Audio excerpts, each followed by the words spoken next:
And Ray Miller's starting lineup for Baltimore will have Brady Anderson in center field leading off. Eric Davis, right fielder, bats second. Rafael Palmeiro at first base hits third. Roberto Alomar will be at second base batting fourth. B.J. Surhoff, left fielder, hitting fifth. Cal Ripken at third base bats sixth. Lenny Webster catching tonight, hitting seventh. Mike Bordick at shortstop bats eighth. Scott Erickson, the pitcher, hitting ninth. Phillies defensively lineup with Scott Rowland at third, Desi Relaford at shortstop, Mark Lewis at second, Rico Brogna at first, Mike Lieberthal catching, Greg Jeffries in left field, Doug Glanville in center, Bobby Abreu in right, and on the mound is Tyler Green. Tyler's at 4-4 with a 4.93 ERA. He's coming off a victory over Toronto in his last start, although he wasn't in command with his stuff. He went 7 innings, only gave up 5 hits, but he walked 5, hit 2, and gave up 5 runs in that 8-7 win. And half his starts, he's pitched at least 7 innings. He's been able to stay in the games when he's had his control, but he's struggled with that so much. You see opponents' batting average against him. Lefties 259, righties only 218, but he's got to have his command. He's got to, especially with his fastball, and be able to get his knuckle curve and changeup over. He's been hurt with bases on balls and hit batsmen. He's among the league leaders in walks with 38 and hit batsmen with 5 of them. Brady Anderson is the first one to face him and pokes a base hit to right field. So first ball swinging, Anderson singles to lead off the ball game. Umpires tonight, Jeff Kellogg calls the balls and strikes. Kerwin Danley at first, crew chief Cowboy Joe West at second, and Paul Nart at third. Eric Davis will be the batter, hitting at .277.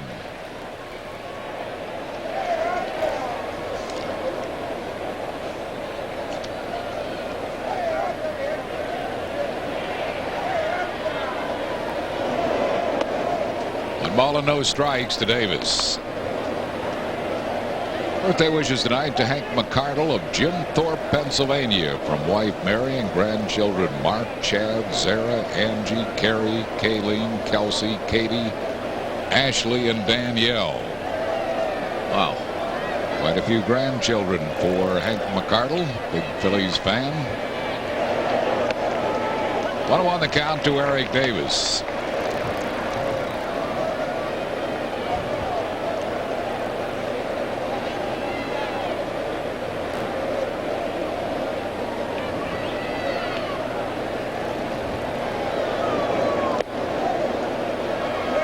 One the count to Eric Davis.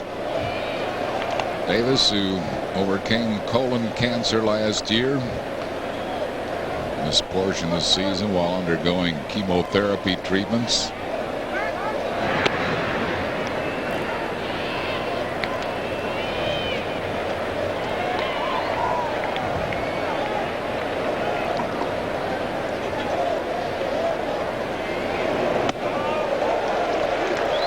Balls and 2 strikes to Eric Davis.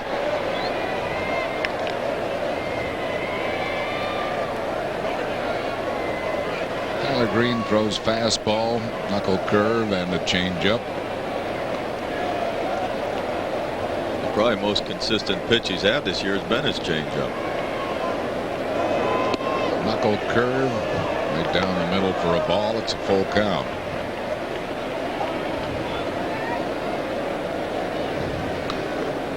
Well, he fooled Davis on this. I think he fooled Kellogg too. It might have been called a little high.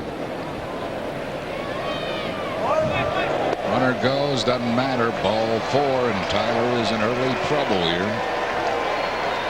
2 men on base with nobody out for Rafael Palmeiro.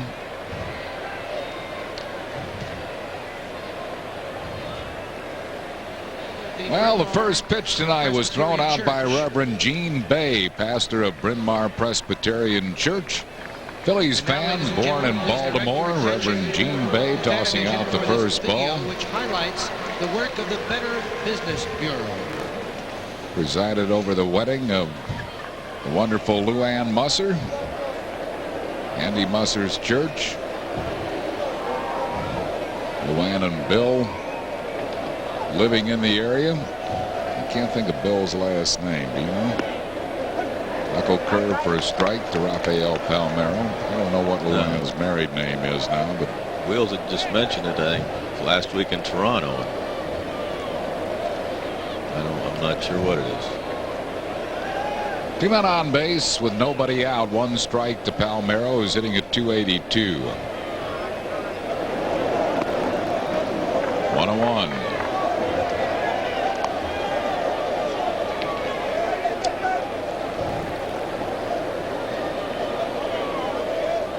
Three for 9 in the series. He went hitless in last night's game. Matt Beach doing a good job with him. 3 for 6 in that first game with the home run, 4 RBIs.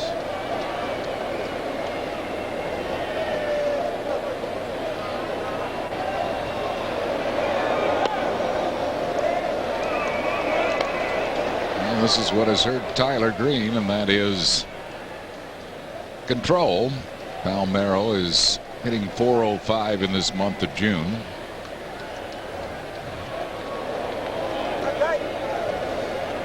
Opponent's batting average of .235 is good, but the walks filled him with a changeup. 2-2 to count to Palmeiro. That seems to be the one pitch that Tyler can go back to when he struggles, when he gets behind, and he throws a good one. Palmeiro sitting on a fastball there. 2-1 count.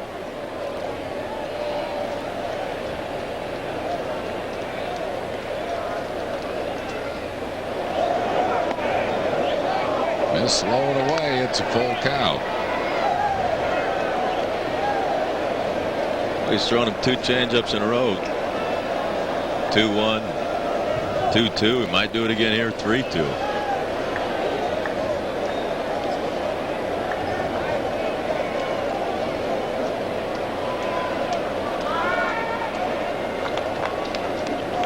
Brady Anderson is the runner at second. Eric Davis at first with nobody out.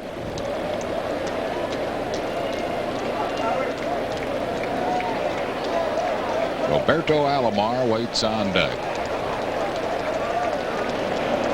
Struck him out. It was a changeup, I believe. Yeah, it was. He got him with a changeup. So he threw him 3 straight changes. 1 down. That'll bring up Roberto Alomar. As you said, the one thing that Tyler's had this year is pretty good command of his changeup, and even though his knuckle curve and fastball doesn't command him, you get in those counts when you're behind the hitter. And good fastball counts. If you can throw that changeup over, help you out and bail you out a lot of times. Here's Alomar batting at .310. He looks at a strike. It's only the second time in his career he's hit cleanup. 2 years ago, he also batted cleanup. 1 for 5.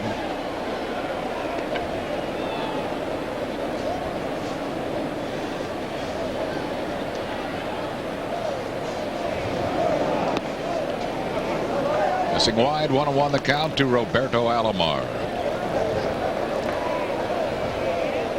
Hitting .358 with runners in scoring position.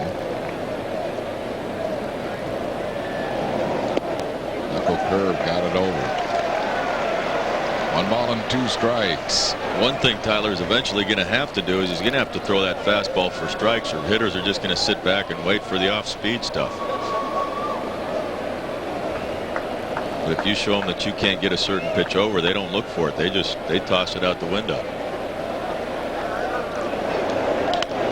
Line drive right field, but Abreu right there. So Alomar lines out to Bobby Abreu for out number 2, and that'll bring up B.J. Surhoff.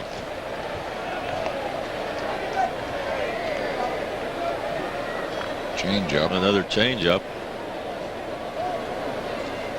I don't know how many fastballs he's thrown for strikes this inning, but not more than a couple. With that, I don't think he's thrown the fastball for a strike.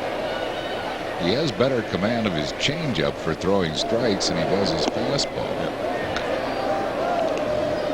And sometimes with the fastball, if you lose confidence, you start trying to do too much. And he's had good movement with the fastball this year, but one thing you try and do, you try and make it move too much instead of just throwing it. That was a changeup. 1 ball and 1 strike.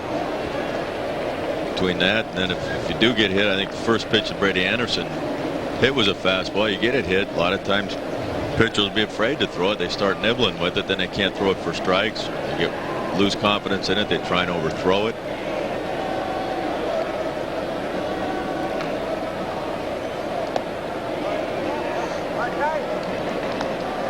2 balls and a strike to B.J. Surhoff. Birthday wishes tonight to Matthew Klingelhofer of Lancaster, from his mom Debbie, and from us. Matthew, great Phillies fan, celebrating his 9th. There's a fastball down and in. 3 balls and a strike. I think this will be a changeup. I don't think he'll throw him a fastball. For one thing, he can't throw it for a strike.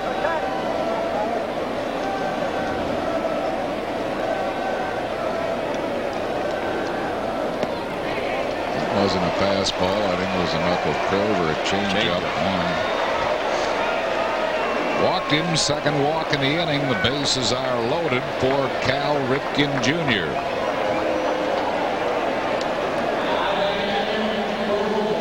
He's got that circle change. You see his hand come out. See all hand there. You see that? You don't see hardly any of the ball. You know it's a changeup. Cal Ripken batting at .268.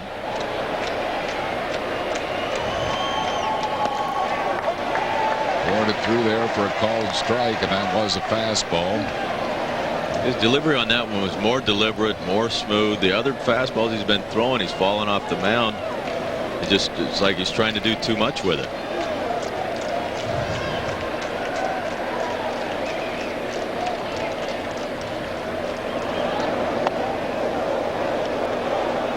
A little bit high, 1 ball and 1 strike.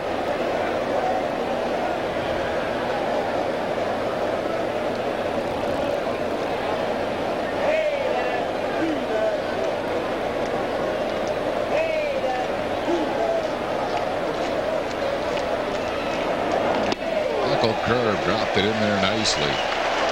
1 ball and 2 strikes to Cal Ripken. Trying to put him away with a knuckle curve. Probably.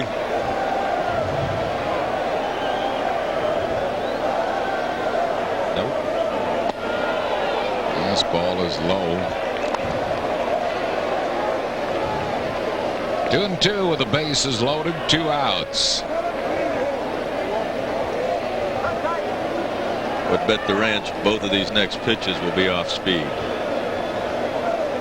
if there's 2 of them.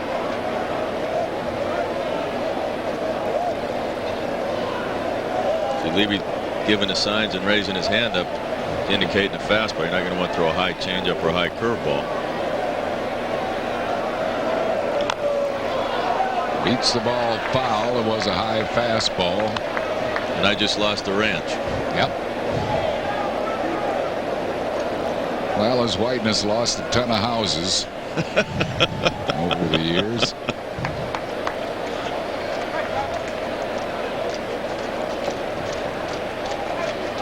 Two balls and 2 strikes to Ripken.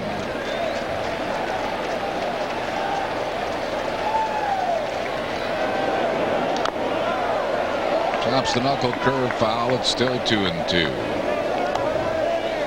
10th anniversary wishes tomorrow to our producer John Slobotkin and his bride Jill. Wishing them many more happy years together. John traveling a lot this year, so that should solidify the marriage. That'll help it some.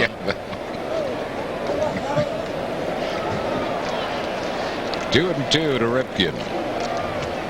Nothing like a long road trip to smooth things out.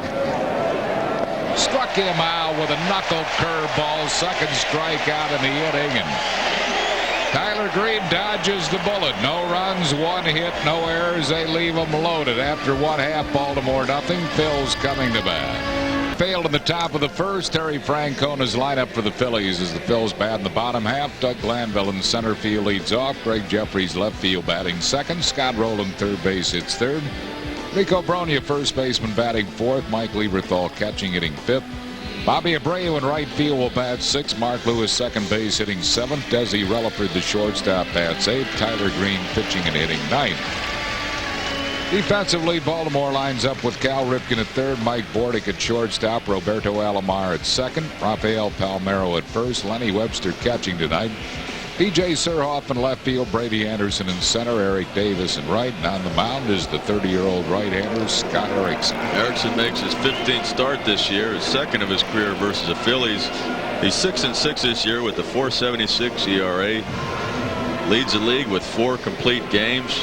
And those complete games, in those 4 games, he's 3-1 with the 1.5 ERA. And in his 10 other starts, he's 3-5 with the 6.71. So if he gets a complete game in there, you're going to have to hope you get a couple of runs. He's not been given much up. He's a ground ball machine. He's led the American League in ground ball to fly out ratio the last 2 years, and also is leading this year. Lefties having a lot of success against him at .322. Righty's not hitting near that on him. Little topper. Lenny Webster gets on in a hurry and throws out Glanville, 1 down.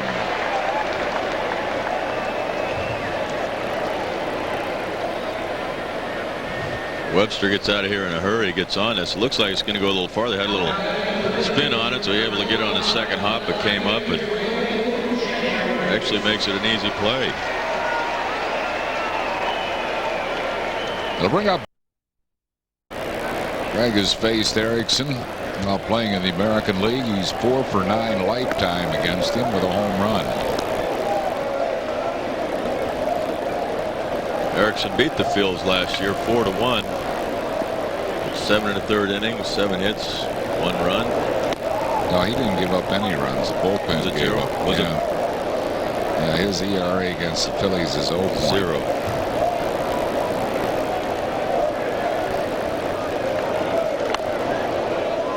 He started his career with the Minnesota Twins, a 4th-round draft pick of the Twins in '89. Then he came over to Baltimore in July of '95 along with pitcher Jimmy Williams for pitcher Scott Klingenbeck and outfielder Camara Barti.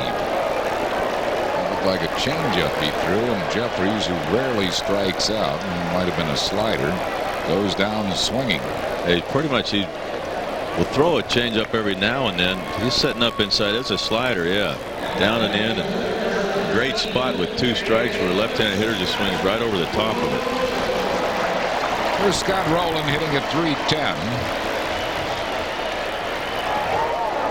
Rowland hit him last year at Camden Yards. He went 3 for 4 against him.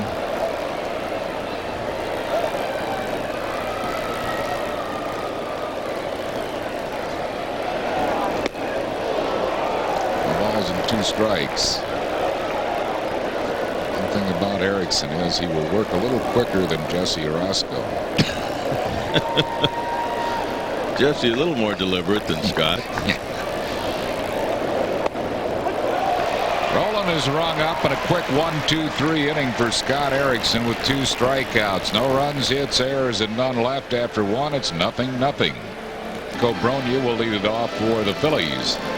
We were talking last night, Sidney Ponson, the pitcher for Baltimore, and a Reuben, and we were talking about Calvin Maduro and other Reubens who had played Major League Baseball. And we got a fax from Fred Radischel asking about how about Andrew Jones. Andrew Jones is not from Aruba, Fred. He is from Curacao, which is a different country.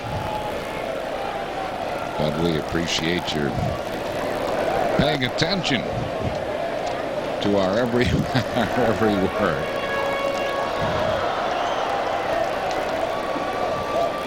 Here's Rico Brogna hitting at .276.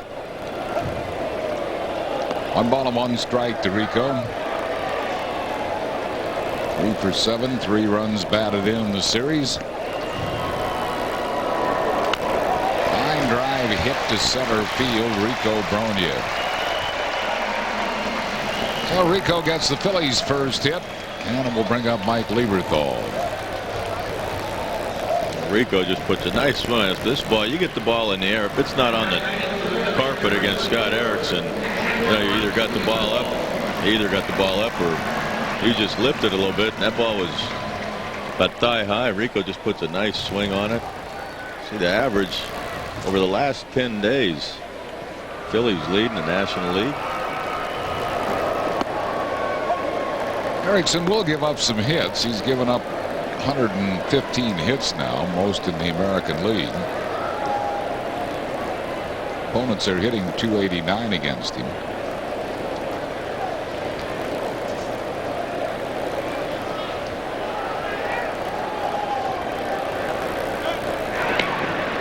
Brony gets back. Rico's used the element of surprise to steal 6 bases this year. He's only been thrown out twice.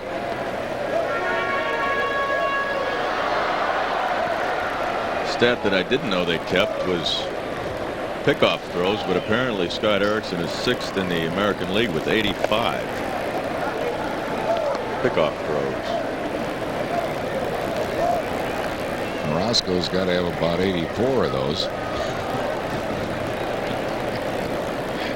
I'm getting on, Jesse. I shouldn't do that. Erickson goes over to first base.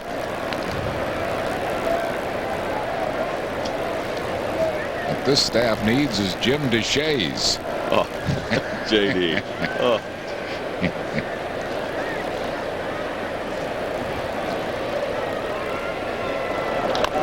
Chopped to third base. Ripken short hops. Has to go to first. He gets Lieberthal on the play. Brony moves up to second. They'll bring up Bobby Abreu. Well, Cal comes in here and gets us kind of right in between hop. It's a nice play. He's catching it. Makes a perfect throw like he usually does.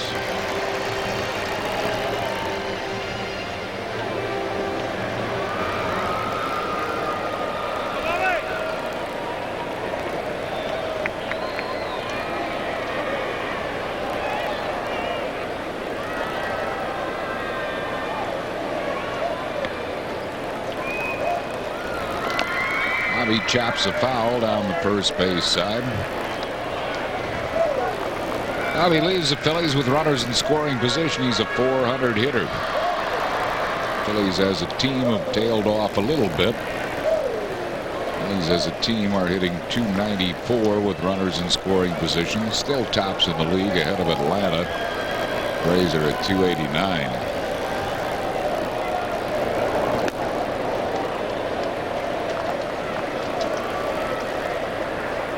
See the Phils on top, then the Braves, Houston, Colorado, and Milwaukee.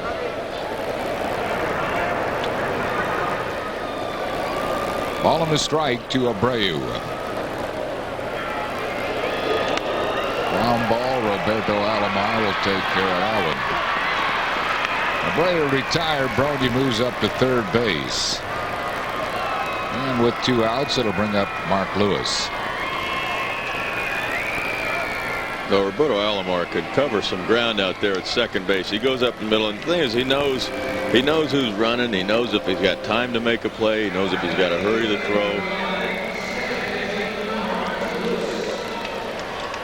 The American League's all-time fielding percentage leader at second base now, just ahead of Chuck Knobloch of the Yankees.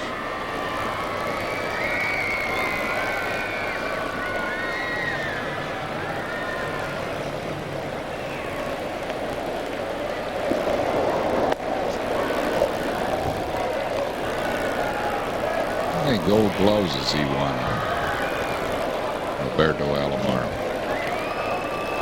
Couldn't find that in the press guide.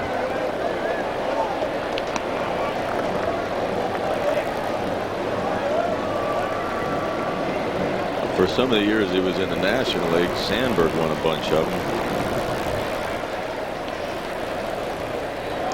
He's won 6 gold gloves as Mark Lewis delivers a line drive hit to right field. Big 2-out hit for Lewis, and the Phillies take a 1-0 lead. Lewis, who homered here last night, has put the Phillies on top. Erickson tries to get this ball in, and it's not in up and in, but it's really not a bad pitch, especially to see a guy go that way with it. Good piece of hitting by Mark Lewis there. Lewis at first base with 2 down, a run across, and the batter will be Desi Relaford. Desi hitting at .280. Send along our best wishes for a speedy recovery to Norman Tice of Sewell, New Jersey. He's in Underwood Memorial Hospital in Woodbury, New Jersey. Wishes from wife Joan, daughter Sheridan, son Tom, and from us, Norman, loyal Phillies fan. Hope you're feeling better real soon.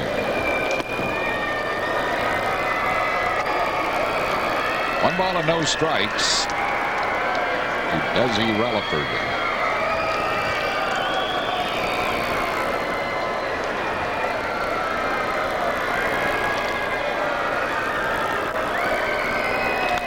There's another hit, almost hit the base runner Lewis. Lewis saw where Davis was playing, so he easily goes to third. And the Phillies have runners at first and third. Third hit in the inning.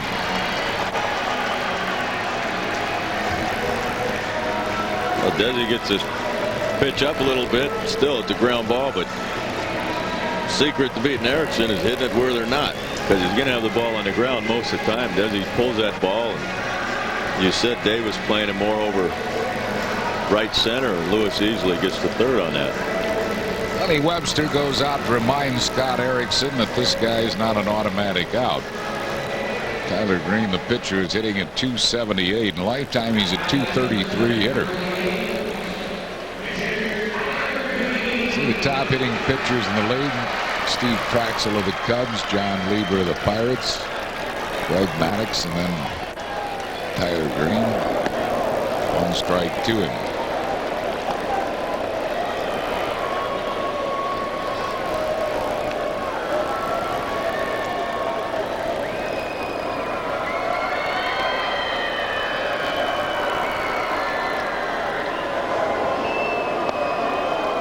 Two quick strikes to Tyler Green.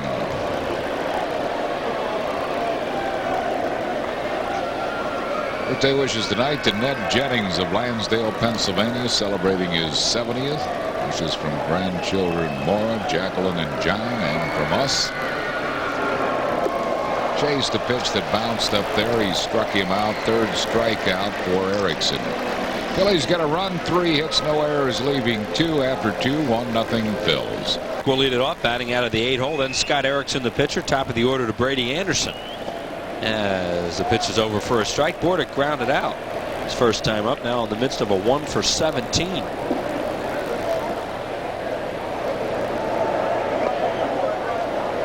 Tyler Green with a shaky first inning, retired him in order in the second and third, then survived a 1-out double in the fourth.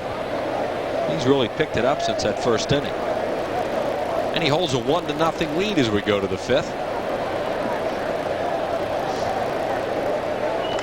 Bordick, a high chopper. Desi Relaford's going to have to fire this one, and he's got him 1 away.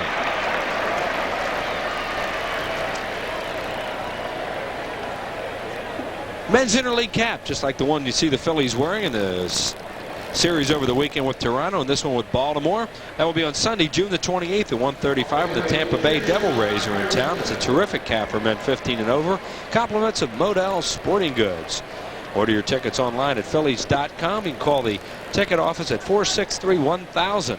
And make sure you ask the phone center about the phone center special. In fact, they're working till 9 o'clock down there tonight. So if you want to give them a call, you'll get an answer in the Phillies phone center. I'll tell you about the special, and you can order your tickets and get one of those interleague caps.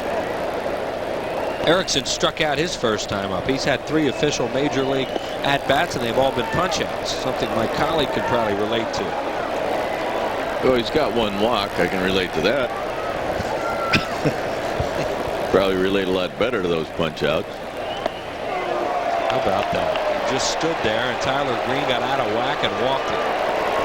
And there he has his second major league walk. Tyler walked 2 in the first and has real good control since then, and just couldn't get it over to Scott Erickson. I'm telling you right there what that is all mental. It's not. You start thinking about it, especially you get behind ball 1, you say, okay, just throw a strike. And the best way to face a pitcher is to think of him as a cleanup hitter. Don't pitch him any different. He's up there with the bat in his hand. You end up taking yourself out of your own game. They're not even holding him on for Brady Anderson, who takes a breaking ball low. Anderson singled to start the ball game, broken bat single to right, and then grounded out on a fine charging play by Scott Rowland at third.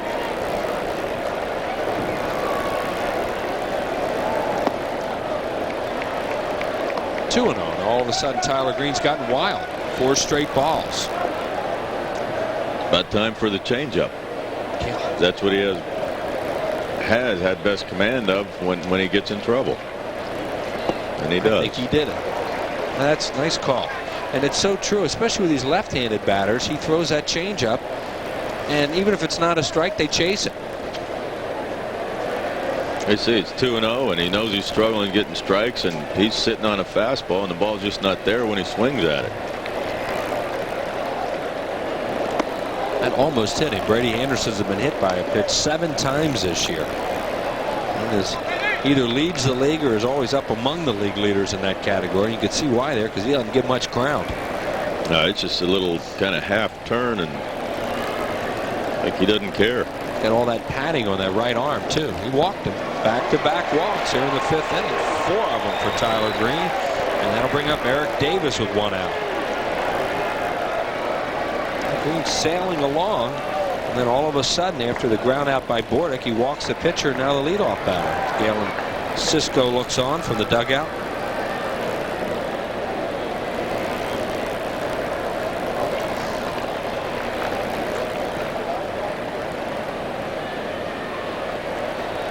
Mike Lieberthal and Tyler Green talk it over as we check out his pitch count. Well, after that first inning, 29 pitches, he settled down, was throwing very good, and then now all of a sudden that strike ball ratio is starting to creep up to 50-50, which is not good.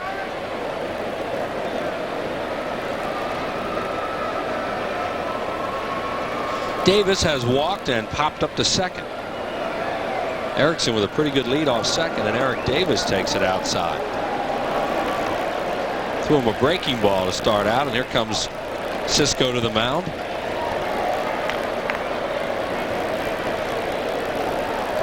A lot of times what this is nothing more than going out there and getting his mind off of whatever it is he's thinking. Walking the pitcher? Mind. Yeah. Stop. I mean, you get out there, you start thinking about what am I doing wrong? Stay back. I'm flying open. It has nothing to do with it. It's just a matter of going out there and focusing on what you want to do. Not what you have to do or what you can't do, but what you want to do, where you want to throw the ball, and you lock in on where you want to throw it. That Calder Cup game going on across the street. If the Phantoms win tonight, they would win that championship. 3-1 they lead in the second period, and we'd like to remind you that following Toyota Sports Night tonight, we will have that game in its entirety on tape delay. So if you'd like to see it after the ball game, just tune in. Galen Cisco leaves. The pitch to Davis, and Eric Davis is just going to stand there, looks like, till he throws a strike. You see Tyler fall off the mound there that time again, and he was really much more composed or under control with his delivery before this inning. That's better. 3-0.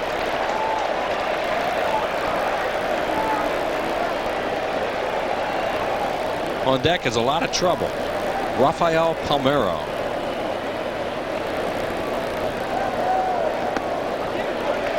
See that finish there? He just a nice, easy finish. Reached out right to the glove. 3 balls and 1 strike on Davis. They're loaded on walks.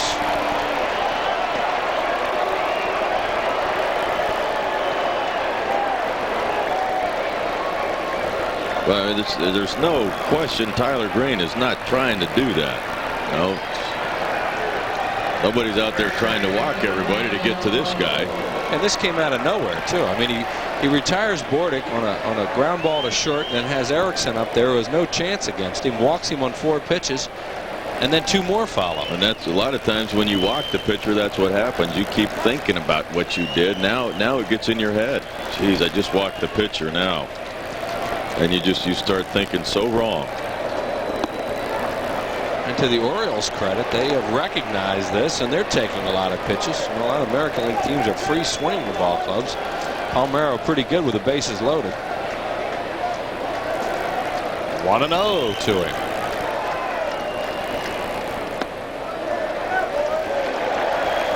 And the crowd gives that little Bronx cheer. 1 ball and 1 strike. Robbie Alomar, switch hitter, batting cleanup tonight for the 2nd time in his career, waits on deck. And believe me, as a pitcher, when you're out there, you know that sarcastic cheer. You hear it. You're giving it to yourself, probably. Yeah.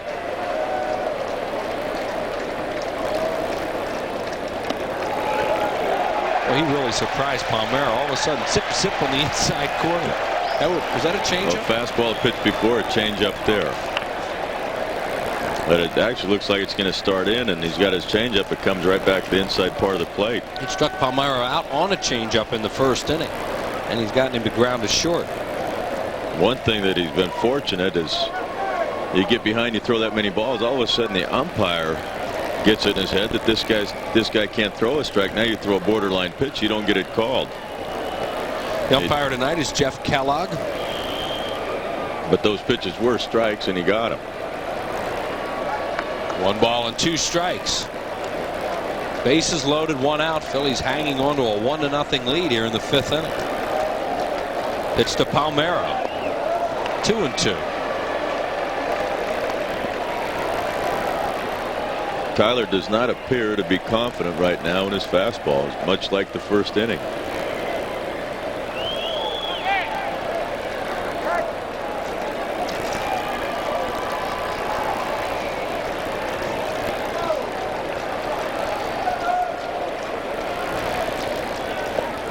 Bounces away. Erickson's not going to go anywhere, of course. But the count is now 3 balls and 2 strikes after he missed with a breaking ball there and nowhere to put Palmeiro. Well, he goes with the knuckle curve, 2-2. Labor thought it was a good job keeping this ball close to him. Kind of goes up, it bounces and takes off up his right arm, but gets on it in a hurry and nobody can go anywhere.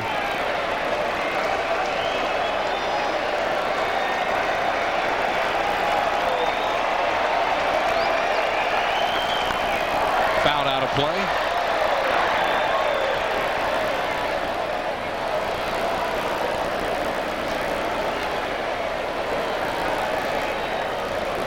Three balls, 2 strikes. Bases are loaded, as you see there, with only 1 away. After a fastball there, see Toby Borland in the bullpen. After that fastball there, I would not be surprised to see him throw a 3-2 changeup with the bases loaded. Ball 4, he walked him. It's a tie ball game. Palmeiro with an RBI, his 50th of the year, as Scott Erickson trots home with a tying run.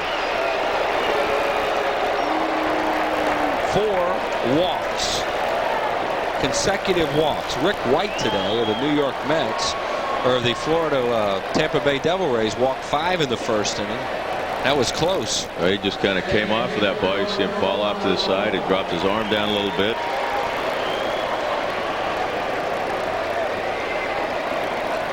And still a lot of trouble with Alomar, the batter. He's lined out, fly to center. Anderson at 3rd, Davis 2nd, Palmeiro at 1st with 1 out. Tie game at 1.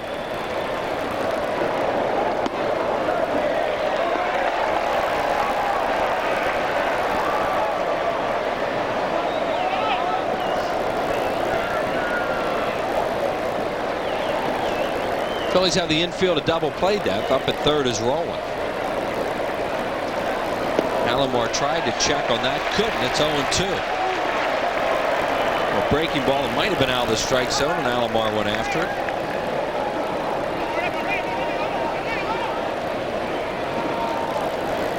Alomar with 3 career slams. And B.J. Surhoff waits on deck, another left-handed batter. No balls, 2 strikes on Roberto Alomar. Swings and fouls it out of play down the left field line.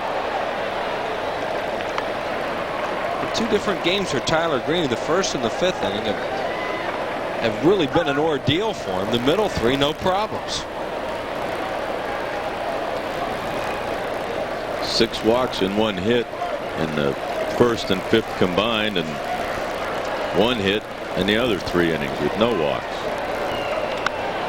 On 1 hop, this could be a double play ball, and it is. Tyler Green gets out of it as Alomar hits a one-hopper to Lewis, and they turn the double play. 1 run on no hits, no errors, and 2 left. And the old cliche applies here. It's been a lot worse. We're tied at 1. The 7th inning of a 1-1 ball game. Mike Bordick leads it off. Here's Harry for play-by-play. All right, thanks, Wills. Bordick has grounded to short both times that he's been up. 1 ball and no strikes to him.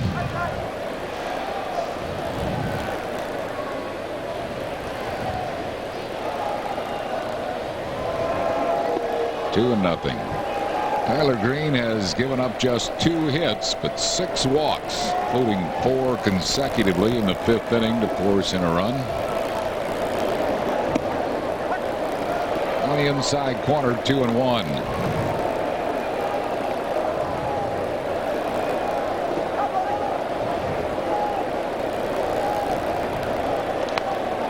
It's a foul down the third base side. 2 balls and 2 strikes to Bordick.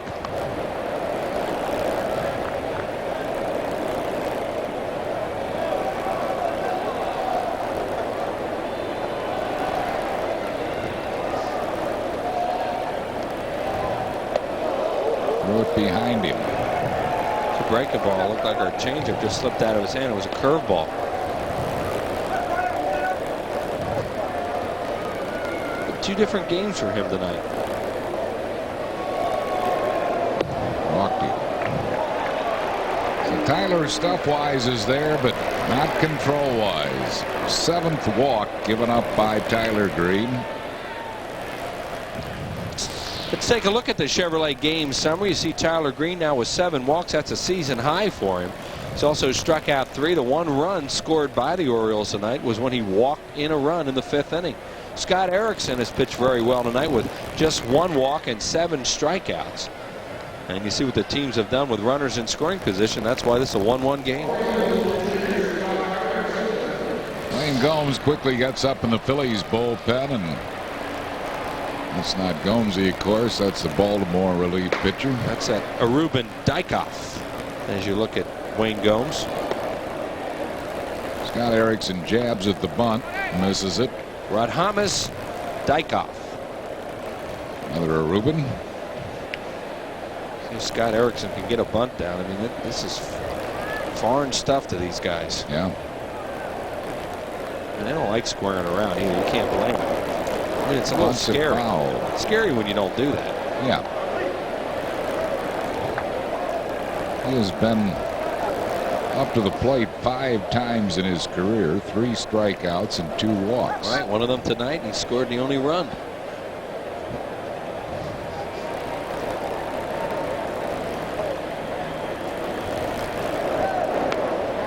Bunts it foul, so he is a strikeout victim.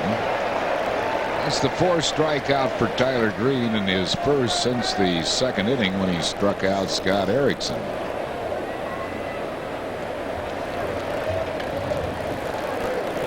Here's a look at Erickson. See, he doesn't like this. I mean, you know, he does not get the bat out front. He doesn't bunt very often, and just want to get out of there without getting hit.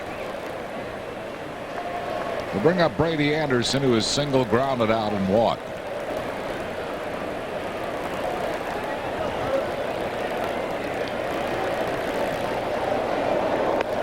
In the dirt. 1 ball and no strikes.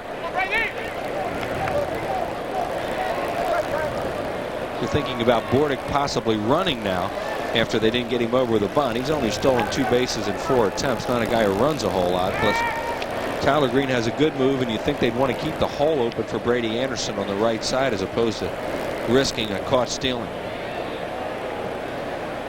Send along our best wishes for a speedy recovery to Steve Scheibert of Aston, Pennsylvania. 2 balls and no strikes.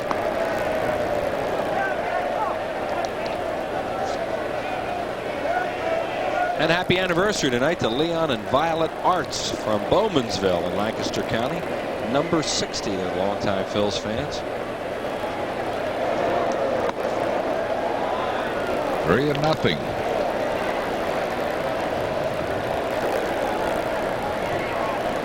Tyler was fortunate to get out of that 5th inning with just 1 run after 4 consecutive walks. He got a double play ground ball. Check swing topper, and Lieberthal will throw out Brady Anderson, so they get a big break there. 3-0 the count, and Brady Anderson a check swing topper. Well, he was swinging 3-0, and he started that bat head. Now, Terry Francona and Jeff Cooper are on their way to the mound right now. Hopefully Tyler Green didn't just hurt himself. Here's the check swing. Green changes direction there as he goes after that. Nice play by Lieberthal, but there's concern on the mound. What did I didn't see him do anything. I didn't see a thing. Just said he all right. He obviously did something and winced some way because they saw him on the bench.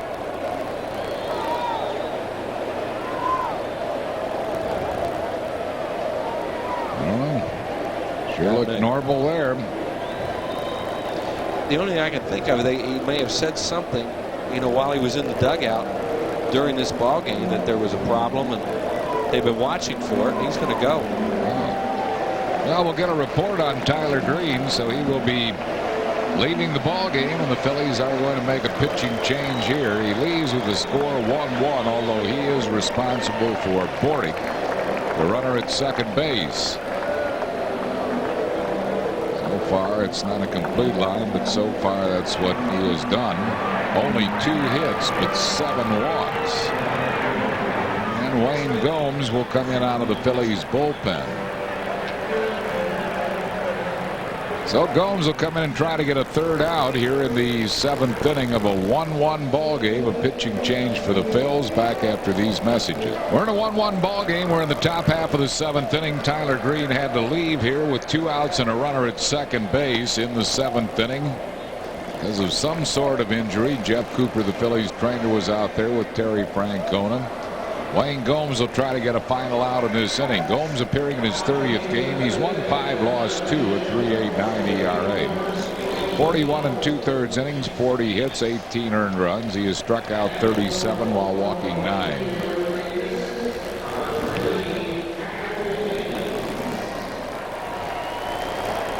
See what Wayne Gomes has done with inherited runners. He's done a tremendous job.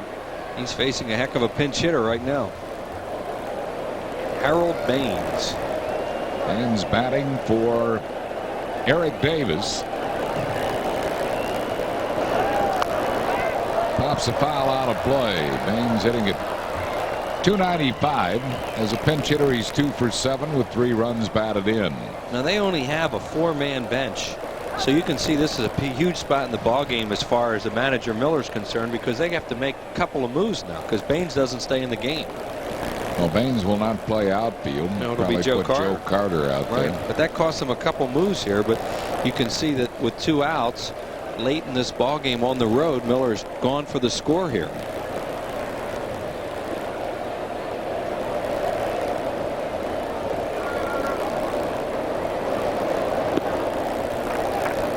Gomes misses low with it. 1 ball and 1 strike.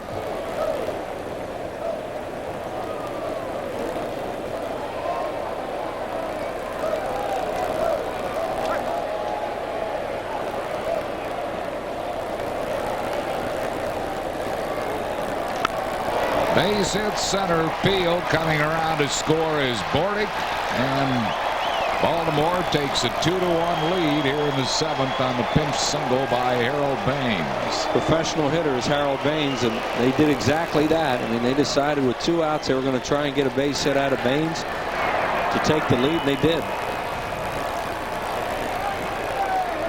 Here's the replay on it. It's a curveball, not a bad pitch, and Harold Baines just whacks it into left center field. Nice play by Glanville to keep this as a single. Now they're going to use another player, Jesus Tavares, to pinch run for Baines. Well, they'll keep him in the game as an outfielder then, because they're not going to use him as a pinch runner and then Carter. So Baines delivers with the RBI single, and Baltimore has taken a 2-1 lead. The batter will be Rafael Palmeiro. He has struck out, grounded out, and walked. His walk forcing in a run back in the 5th inning. That run will be charged to Tyler Green.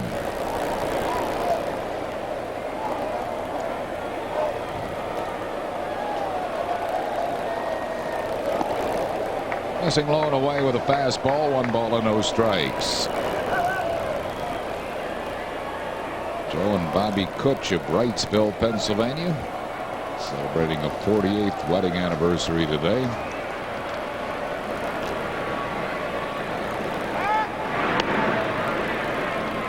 Tavares gets back. He can steal some bases. Used to be at Florida. His only full year in the major leagues was with the Marlins.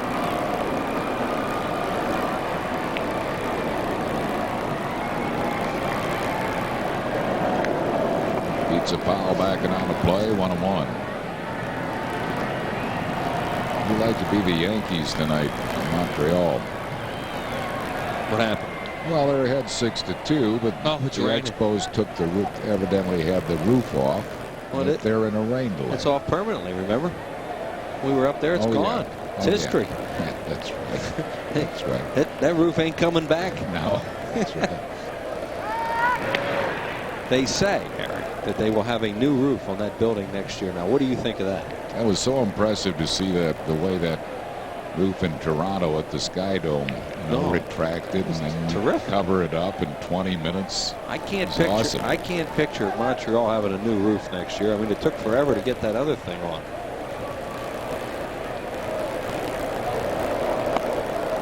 Missing wide, it's 2 balls and a strike. I was told, now I don't know how accurate this is, I was told that it cost half as much to build the Sky Dome as it did to build Olympic Stadium. Is that right? That's amazing. And it was built, Sky Dome was built in the in the 80s, and the Olympic Stadium was built in the 70s for the 76 Olympics. The Sky Dome is impressive. Dropped the curveball in there for a called strike. 2-2 the count to Rafael Palmeiro. Well, I remember when they built the one in Montreal, they did have some construction delays. So that's why maybe it did cost more. Yeah.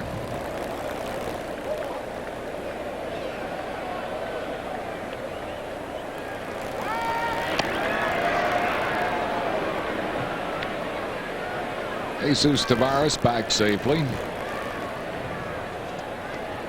2-1. Baltimore has taken the lead here in the 7th inning.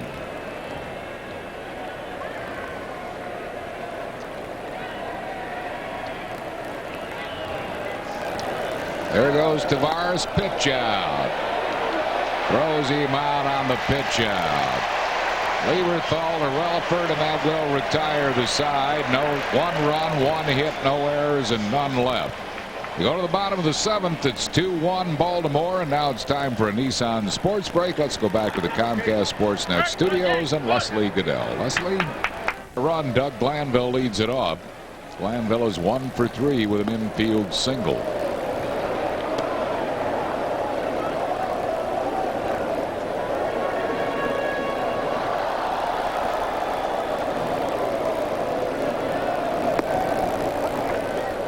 He's about hit the Orioles 6-3, but the bases on balls have led to both Baltimore runs. Orioles are guarding the line on both sides. 1 ball and 2 strikes. See where Ripken was. Now he'll back up a little bit with 2 strikes now on Glanville, as will Palmeiro.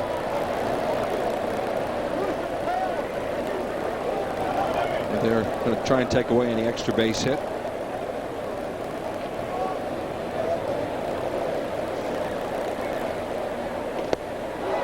Glanville goes down swinging. That's 9 strikeouts for Scott Erickson, equaling his season high. Struck out 9 Yankees.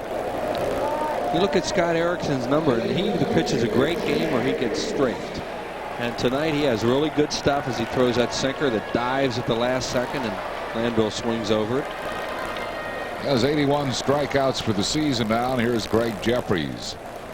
He has struck out, grounded into a double play, and hit a shot. That ball's down the left field line, fair or foul. It is a fair ball over the fence, a ground rule double for Greg Jeffries.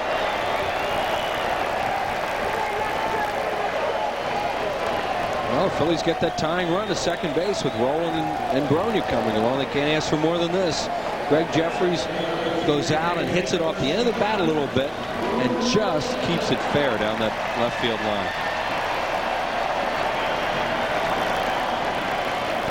It'll bring up Scott Rowland. He has been called out on strikes. He's singled and walked.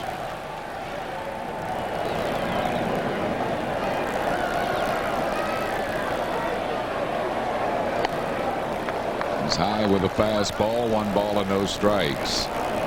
Erickson's pitched 4 complete games this year, and in those complete games he has an ERA of 1.50. Yeah, he's tied for the American League lead in complete games with 4 of them. He and Bartolo Colon of Cleveland have 4. Major League leader, of course, in complete games is sitting in the Phillies dugout, Kurt Schilling. Who will pitch here Friday night against the Cubbies. Cubs are in Friday. Here you see the American League leaders in complete games. There's Schill. You'd think the American League.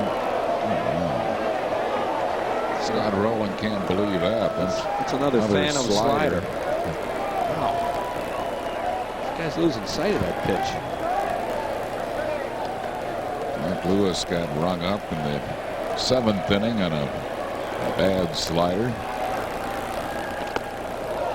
Inside with it, it's 3-1 to Scott Rowland.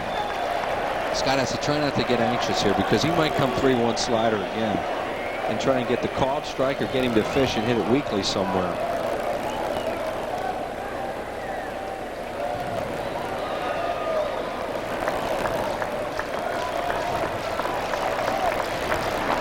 Line drive hit to center field. This game is tied. Rowland's going to try for second. Anderson's throw safe on a close play. Wow. Terry Francona's reaction was great. Boy, oh boy, Brady Anderson, what a play he made. And Scott Rowland just stretches that from a single into a double. What a player he is. Unbelievable. I mean, he smokes this ball to center. Erickson throws a sinker that stays up. And look at this play by Anderson. Great play. Pops right back up. Jeffrey made a scores strike easily. throw to second base. I don't know how he beats Look it. at this throw. It's amazing that he's safe here. Great throw. Right on the bag, and Rowland just got his hand in ahead of the tag.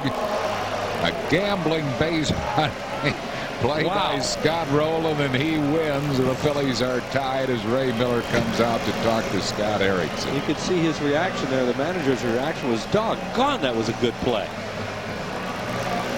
Scott had come into the game hitting at .361 with runners in scoring position. He ups that mark. 1 for 1 tonight. And it'll bring up Rico Brogna, and Ray Miller is going to stick with Scott Erickson. He's getting some activity in his bullpen tonight. The first time it's serious. It might be Mills out there throwing. Rico Brogna has singled, hit into a fielder's choice, and struck out. 1 ball and no strikes to Rico. It is Alan Mills.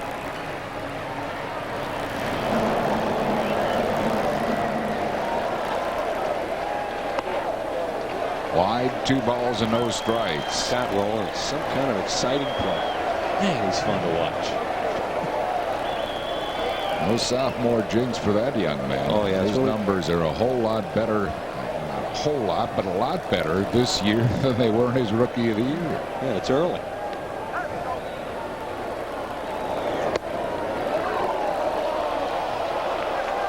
He's getting a called strike on that slider more frequently. That was at a fastball.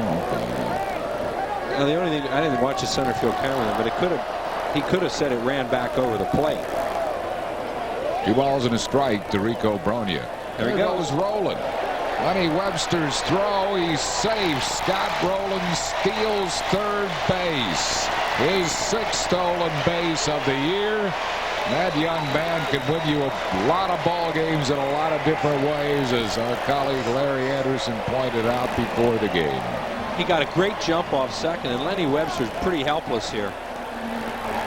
He throws it low. Ripken actually made a really good play on a short hop. And Scott rolling. See him get a walking lead off second. He'd been watching Erickson, and he timed it perfectly. So the infield comes in with a runner at third and one out for Rico Brogna. 3-1 to Brogna. Laid off the pitch, wide ball 4. He walked in. I think Scott Erickson did not give in there, because they might even take the ink. Well, we'll see what they do. Whether they want a chance of double play or not. Well, Miller's going to make a pitching change. This will be it for Erickson, as Mike Lieberthal is the batter with runners at first and third. He'll call on his bullpen. He'll call out Alan Mills.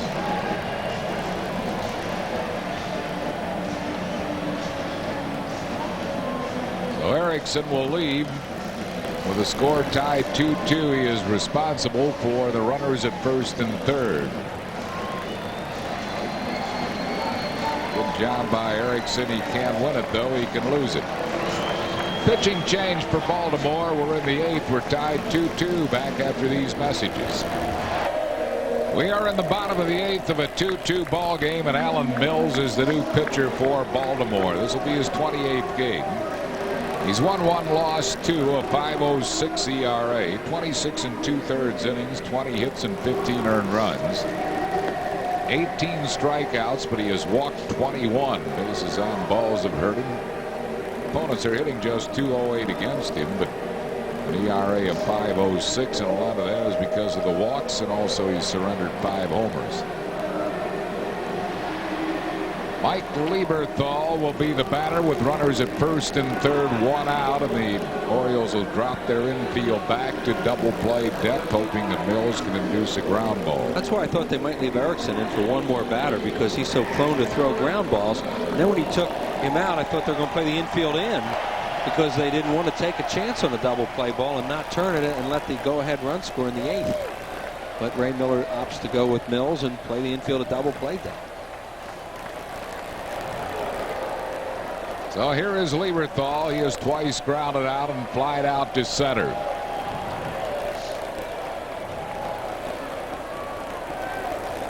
Scott Rowland at third.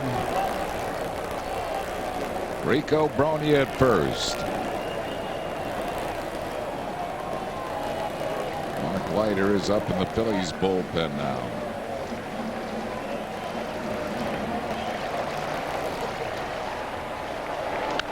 Bouncing ball, and they should get the double play and do.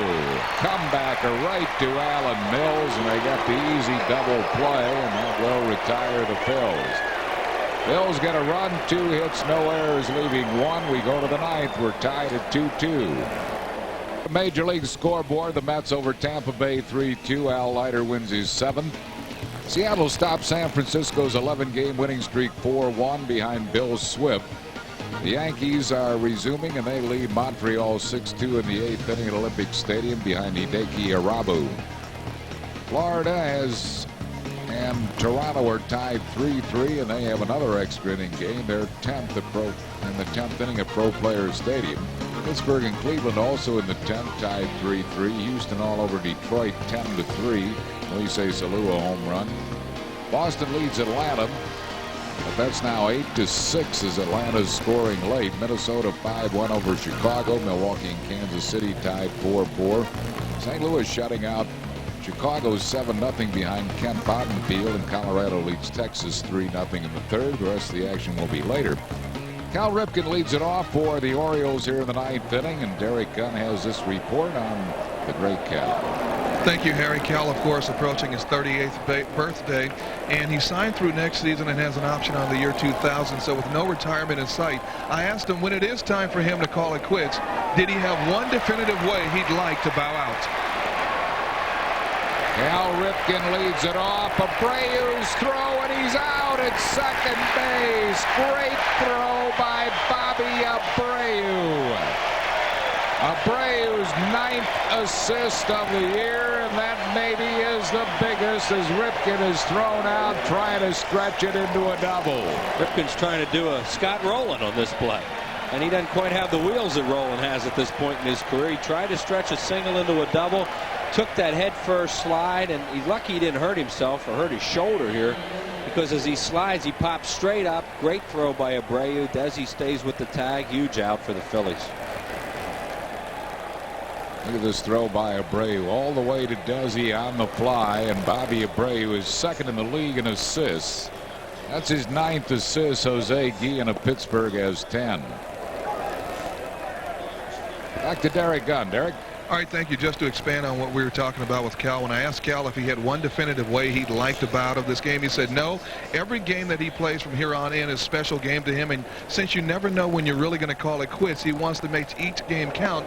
And, you know, everybody talks about, well, after he's already set the consecutive games played record, why does he continue to play every night? Well, Ray Miller told me when you've meant what he has meant to the game and when you've accomplished what he has accomplished, you deserve to play any and every night you want to. Harry. All right, thanks, Derek. One down here and 1 ball and 1 strike to Lenny Webster. 2-1 to him. Can't believe you said he's lucky he didn't get hurt there. I mean, I know, that's what I'm saying. He really gets hurt. He never gets hurt.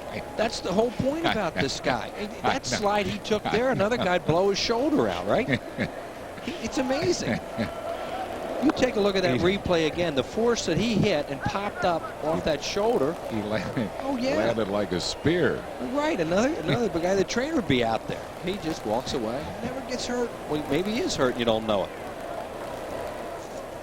3 balls and a strike here to Lenny Webster.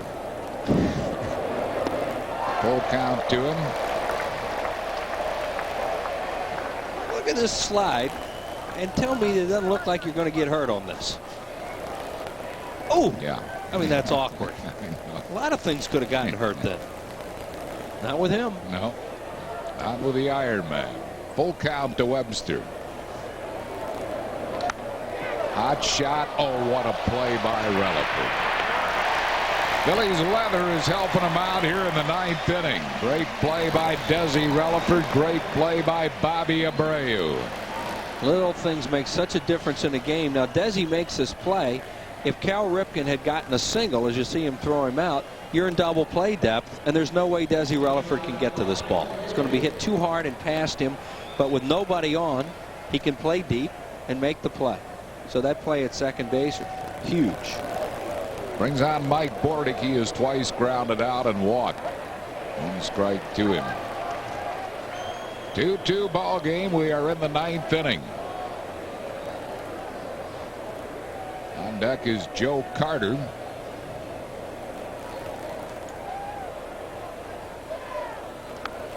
See the last remaining extra player besides Chris Hoyles? They've got Rebele, the infielder. Oh, yeah, Rebele. But they have no left-handed batters. They used Baines early, which, you know, almost won the ball game for them. Gave them a 1-run lead when Harold Baines knocked in that run in the 7th inning. 0-2 the count to Bordick. Struck him out with a slider. Second strikeout for Spradlin. No runs, 1 hit, no errors, none left. We go to the bottom of the 9th. We're tied 2-2. Bottom of the 9th, we are tied at 2-2. A double switch for Ray Miller. Bringing in Jeff Rebele to play shortstop. Rebele will bat in the number 9 spot. And the new pitcher is Armando Benitez. Benitez will hit in the number 8 spot. Bottom of the 9th, tied at 2-2. Benitez appearing in his 30th game. He's won 1, lost 1, a 4.68 ERA. He has 8 saves. 25 innings, 18 hits, 13 earned runs, 39 strikeouts, 22 walks. 1 strike to Bobby Abreu. Opponents are hitting just 196 against him. He got that fastball up there at 97. 1 ball and 1 strike.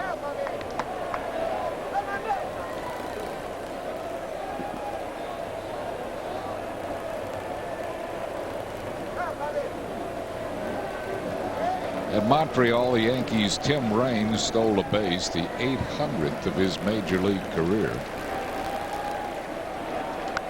Fouled out of play. He joins Rickey Henderson, Ty Cobb, and Lou Brock as the only players in Major League history with a weight 800 or more steals, and it's Kind of fitting that he did it at Montreal, Yep. where he got so many of them. Where he was such a great base stealer at one time.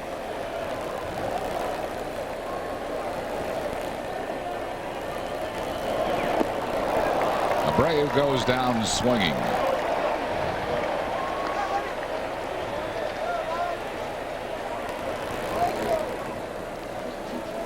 Benitez throws really hard. It looked like a splitter he threw there, and the bottom fell out of it. Strikes out Abreu. Here's Mark Lewis. He is singled, lined out, and struck out.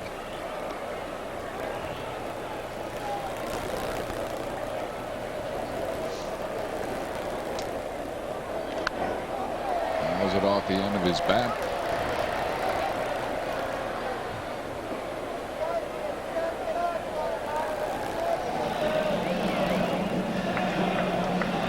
One strike to Lewis.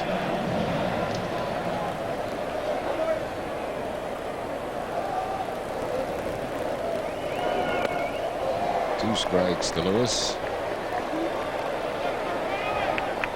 This guy gets a lot of strikeouts. Make a right-handed hitter pull off too, because he's mean.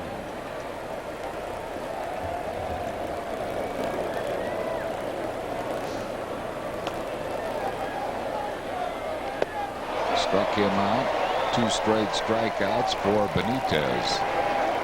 Last year, Benitez struck out 106 in 73 and a third innings. And he was a setup man last year. Now he's a closer. As you see, looked like a slider away from Lewis, and he strikes out. Last year, they had a great closer in Randy Myers. The Philadelphia Phantoms have beaten St. John across the street at the Spectrum 6-1. They are the AHL champions, winning the Calder Cup tonight, and they did it convincingly, 6-1. You can watch that game right after Sports Night. You can watch that game in its entirety here on Comcast Sportsnet. 6-1 final. That's well hit. Desi Relaford, did he do it? Did he do it? No, he did not. It's off the fence, but he's going to get a triple on it. Desi Relaford with a triple, just missed the game-winning home run. Well, he thought it was a homer. He better get the third. He knows it. See, look at his reaction there. He was in a trot, and then the ball hit the top of the wall. It looked like a game-ending home run when he hit it, and it just hits the top of the wall. Here it is, a hard fastball. Look at Relaford. He thinks it's a home run, and now it hits right up on the top of the wall, and he's got a hat up to get to third because he knows he has to be on third base after that. So he is at third with 2 outs, and Kevin Jordan is the pinch hitter. Jordan batting for Spradlin. Misses the slider. I'm more comfortable hitting off this guy right-handed than left-handed. Not that it's comfortable hitting off him left-handed. Jordan hitting at .268 as a pinch hitter, 6 for 23 with a homer and 5 RBIs. Laid off the slider, 1 ball and 1 strike. Who was that close?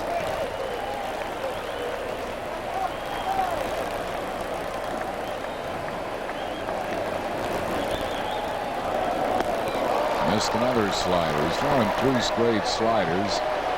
The board has that as a splitter, an 88-mile-an-hour splitter. Well, he struck Abreu out on a splitter. I don't know if that one was. Joel's pretty good down there behind the plate.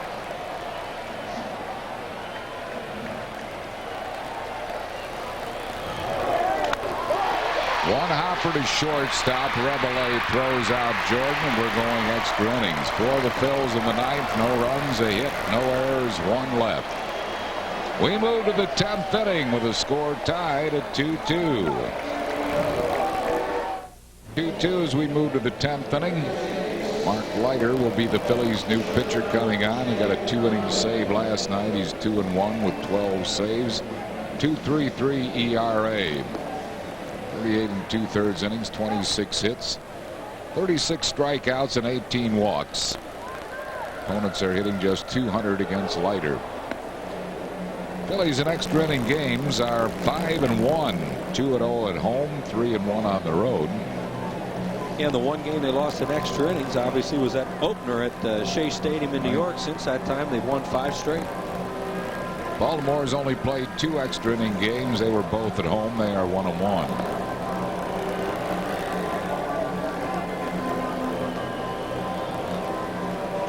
Jeff Rabelais will lead it off. He came in as a part of a double switch for Baltimore. He's batting at .250.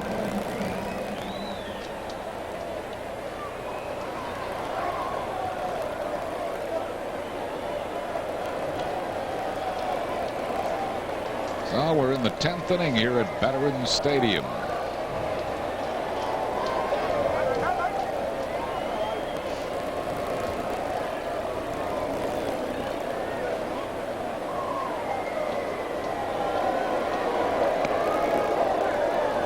One ball and no strikes to Rabelais.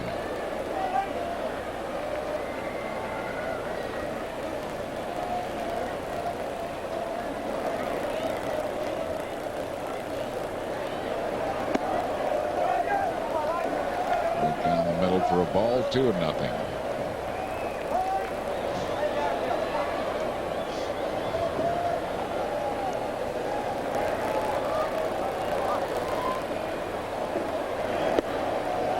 Two balls and a strike.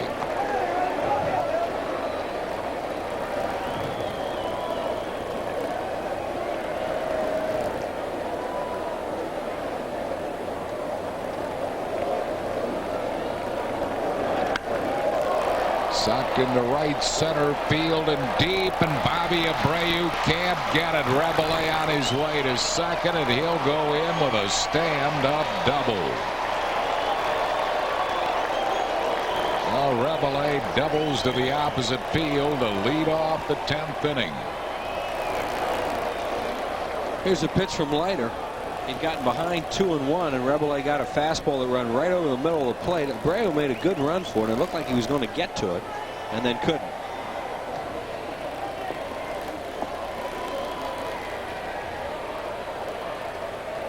So the Orioles have their leadoff man at second base. Rabelais makes the most of his only at bat, and Brady Anderson will be the batter. Anderson is 1 for 3 with a single and a walk. Trying to pull the ball and move the runner up. Joe Carter is moved into the on-deck circle. And to bump the runner up and failed to do so. 1 strike to Brady Anderson. Yeah, that's putting it right on the shoulders of Joe Carter when Brady Anderson did that. He really surprised the Phillies too. I mean, they thought he would try to do what you just said, pull the ball to the right side, and Bronya is still going to play back pretty much. And you see where Lewis is. A ball's and a strike to Brady Anderson.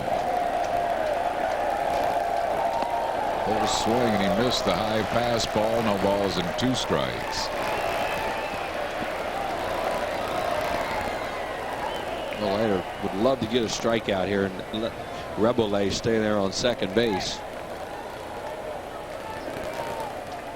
Throw a splitter up there. It's a potential strikeout pitch, but also potential to bounce away and get the runner to third. See which way they go.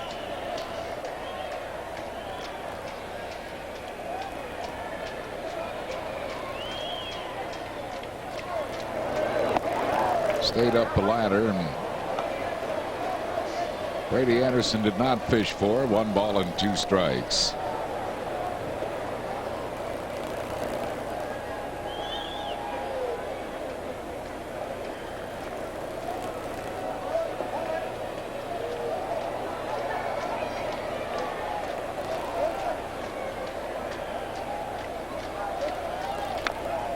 Well, he got the job done. Not only that, he got a base hit. Moved the runner to third. Rico Bronya committed for the ball, and Brady Anderson beat Leiter to the bag, so it's an infield single for Anderson. And Baltimore with runners at first and third. Here it is. Lewis double pump. Leiter reacted after the play as if to say, I was there, give it to me. but they don't make the play.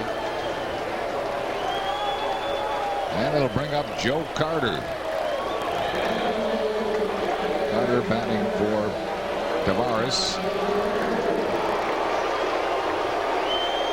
He's hitting at 264 as a pinch hitter, 2 for 10 with 3 runs batted in. Phillies cannot play a double play depth here. They have to come up with the infield because a double play would score the go-ahead run here in extra innings. With a tough reliever in the game in Benitez, so you see what the infield's doing.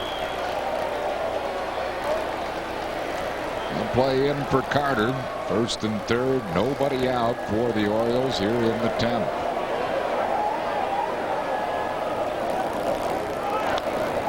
Jerks a foul. Third base side, 1 strike to Joe Carter. Phillies will have the top of their order coming up in the bottom half of the 10th inning. Can't forget about Brady Anderson over first base either, because he can steal a base.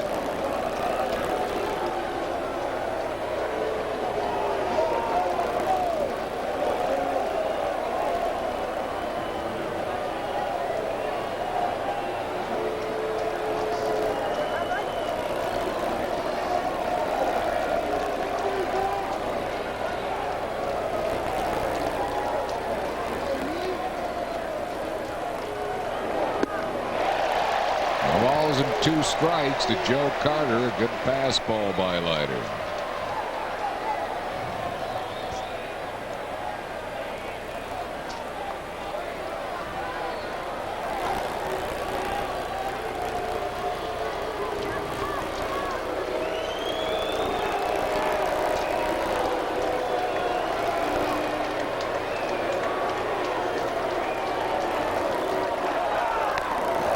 A foul on the third base side. It's still 0-2 to Carter. 2-2. We're in the 10th inning. Baltimore runners first and third. Nobody out.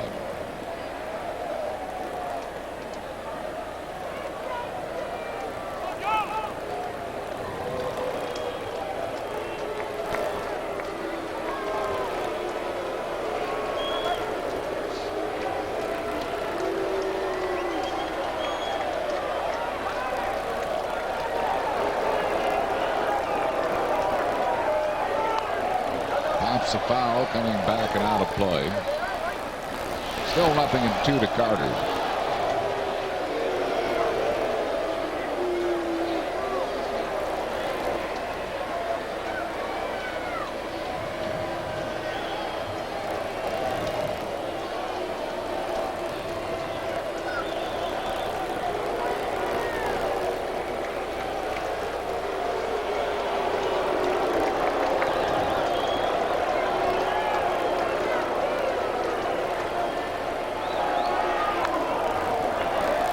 Some tough pitches as Carter. Another foul ball.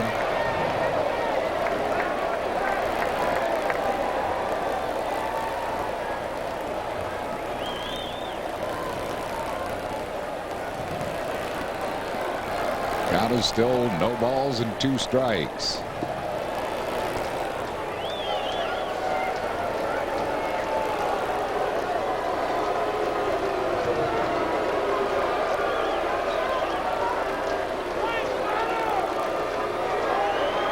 Struck him out. So that's 1 out here in the 10th inning, and a big one for Leiter. But now he faces Rafael Palmeiro. Well, before that, here's the pitch, a slider, and struck him out with it. Now, Palmeiro just kills Mark Leiter. Philly, I don't think they're going to walk him, but he's going to pitch really carefully to him. I mean, he actually does have a base open here if you want to look at it that way. But then Alomar comes up, and he's a really tough out, too. No, so. But Alomar's 2 for 10 against Leiter. Leiter pitched around him last night. This guy's 12 for 19 off Mark Leiter, a .632 average. That's what I'm saying. He has a base open if you want to look at it that way. Yeah, I would look at it that way. Well, we'll see what happens. I think Leiter probably is, too. Well, you'll know if he doesn't give him a strike to hit. Brady Anderson make it easy if he stole second. Yeah. Which he won't. Maybe just for that reason he won't. Yeah, he certainly shouldn't. Nope. Gave him a pitch to hit, and that's a hit for Palmeiro coming in to score Reveille. Baltimore takes a 3-2 lead here in the 10th inning on the RBI single by Rafael Palmeiro. Just some guys you can't get out, and Leiter has a lot of trouble with Palmeiro. He is now 13 for 20 off Mark Leiter. And he gave him a pitch to hit. I mean, that was a fastball, and he smoked it. Well, the Orioles have taken a 3-2 lead here in the 10th inning. It'll bring on Roberto Alomar. Alomar is nothing for 4. Only the second time in his career he's hit out of the cleanup spot. Another time in '96 he went 1 for 5. So he's probably saying, get me out of this cleanup spot. Yeah, he's batted 5th in his career. In fact, he batted 5th this year for them. He batted 3rd, but not your prototype cleanup hitter. He's just a good hitter.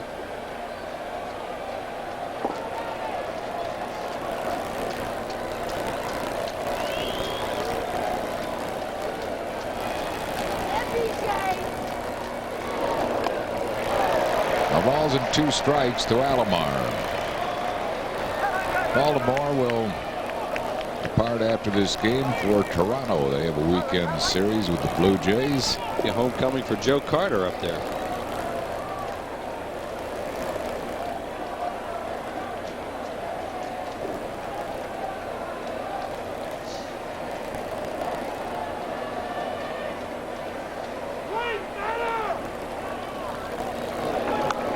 Fouls are backing out of play.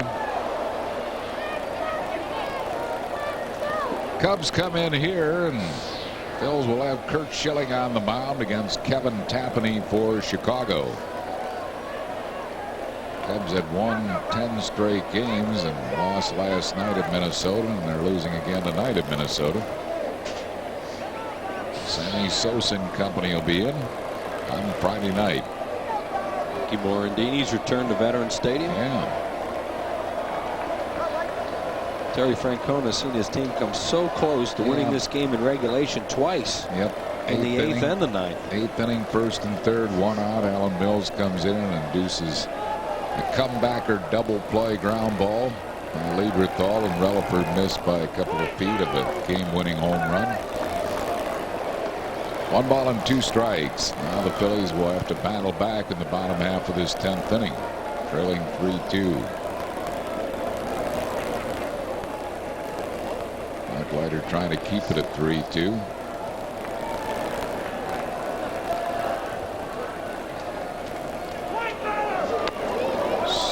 Just got a piece of the splitter. 1 ball and 2 strikes to Alomar. Robbie Alomar fouling off a nasty pitch. Stay alive.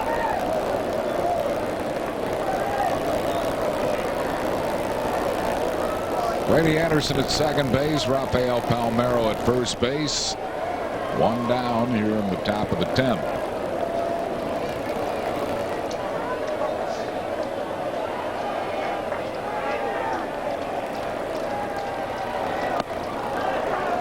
Just outside with a splitter. 2 balls and 2 strikes.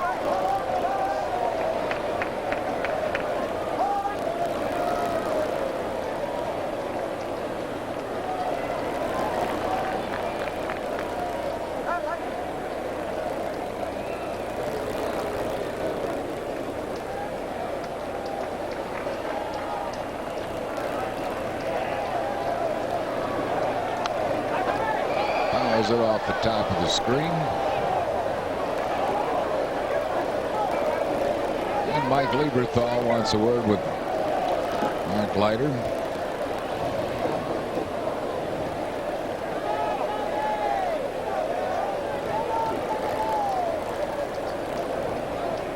(3-2) Baltimore leads here in the 10th inning.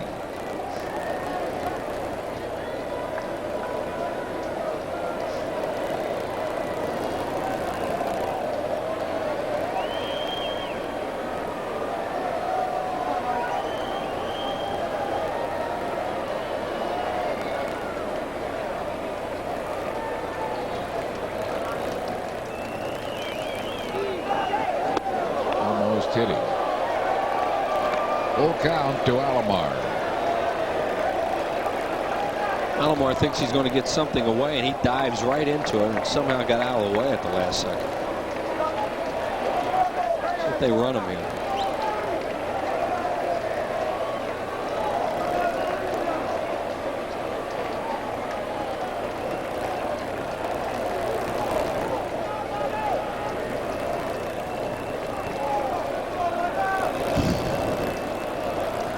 Full count to Roberto Alomar.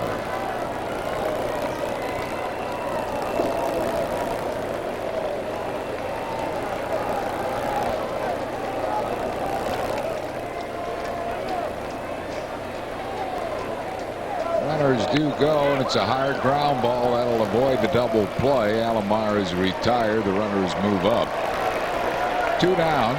Anderson at third. Palmeiro at second. They might walk B.J. Surhoff with a base open. To get to Cal Ripken. Well, if you want to go percentages, you do. Depends on how much they're worried about Surhoff. Let's see what Surhoff is against Mark Leiter. He's only 4 for 19. Ripken has a better average than Surhoff does against him. So they're going to pitch to him.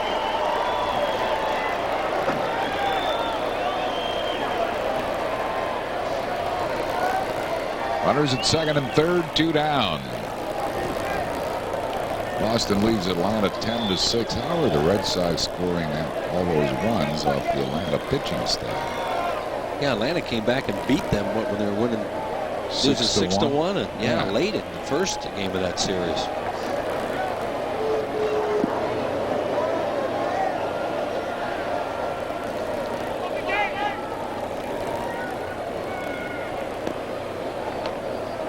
It was Denny Nagel tonight. Atlanta also got some off Pedro Martinez.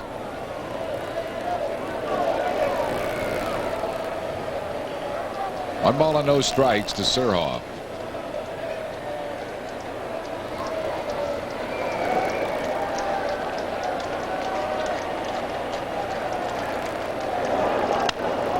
Slings it into shallow center out of the reach of Relaford, and 2 runs will score, and Baltimore now leads this game by a score of 5-2. Well, he didn't get much of it, but he got enough of it to chase in 2 runs.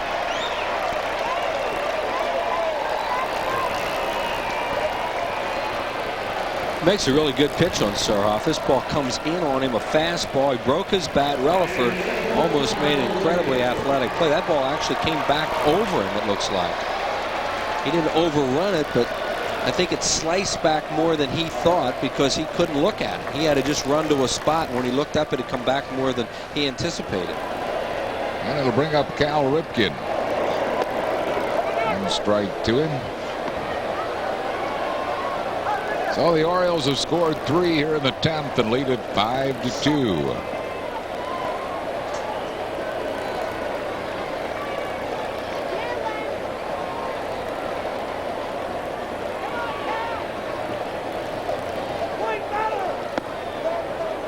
Ball and a strike to Ripken.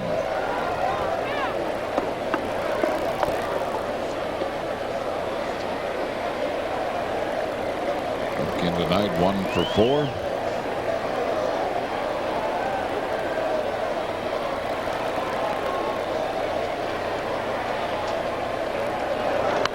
Popped him up. That will retire the side. As Desi Relaford waits, but Baltimore puts 3 on the board here in the 10th inning. They do so on 4 hits, no errors, 1 left. We go to the bottom of the 10th, 5-2 Orioles. Baltimore leads 5-2 as we move to the bottom of the 10th. Joe Carter stays in the game to play right field. Top of the order coming up for the Phils, Doug Glanville. Glanville is 1 for 4. Armando Benitez came into the 9th inning.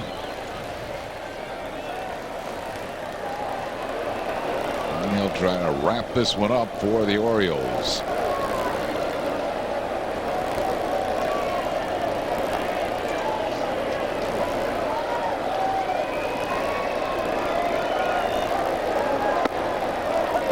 One strike to Glanville.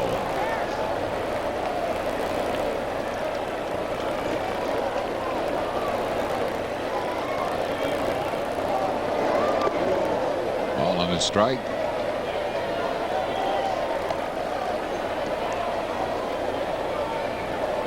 Cubbies come in for a weekend series, 7:35 on Friday night. Day game on Saturday at 1:15. Again on Sunday at 1:35. Foul out of play down the right field side. 1-2 to Glanville.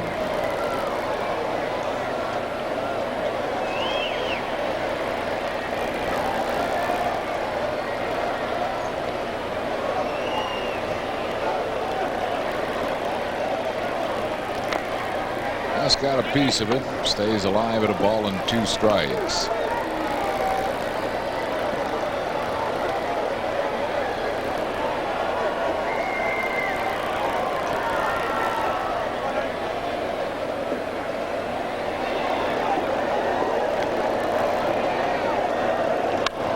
Reaches out and strokes it into right center. That's going to find open spaces.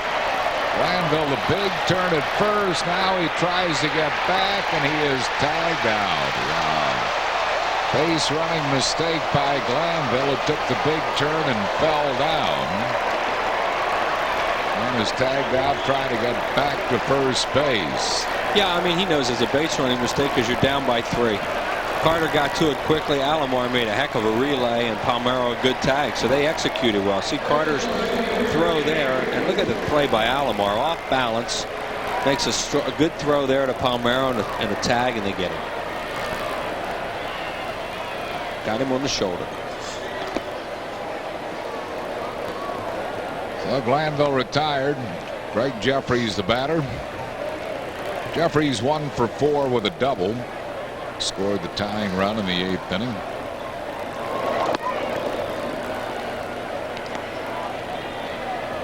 Two balls and no strikes.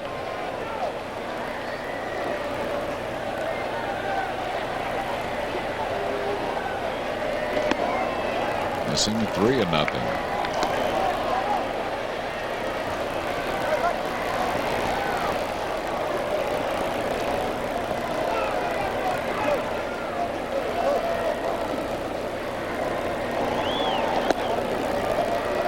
That one over. 3-1 the count to Greg Jeffries. Goes down by 3 here in the bottom half of the 10th inning. Fouls it back and just below us. Full count. 3-2.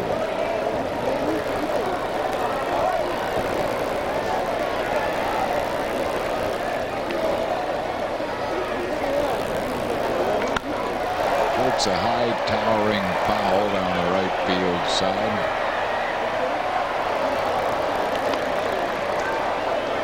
Still 3-2 to Greg Jeffries.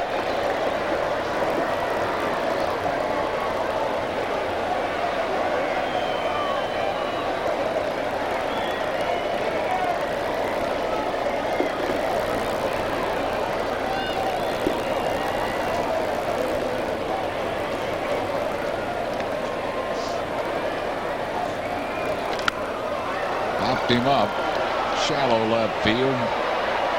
Rabelais going out. Makes the play right in front of Surhoff. Much easier play for Surhoff. And Rabelais beat the Phillies a ball game at Camden Yards last year with a key hit and opened the 10th inning with a double. Didn't play all that much, but when he has, he's been a thorn in the Phillies' side.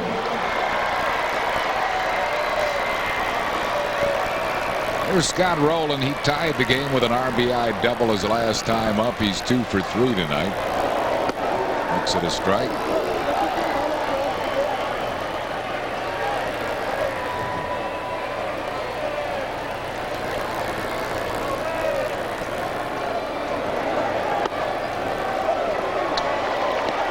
Two strikes to Scott Rowland with 2 outs here in the 10th inning.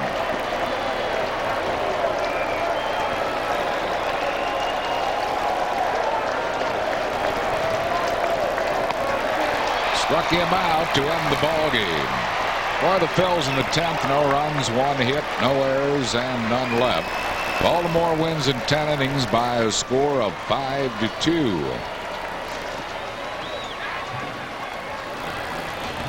Cal Ripken playing his final game here at Veterans Stadium this year anyhow. Who knows how long the Iron Man might continue to play. Armando Benitez came in for 2 shutout innings to get the win for the Baltimore Orioles. 5-2 final in 10 Baltimore. We'll be back with the totals and a recap in a moment.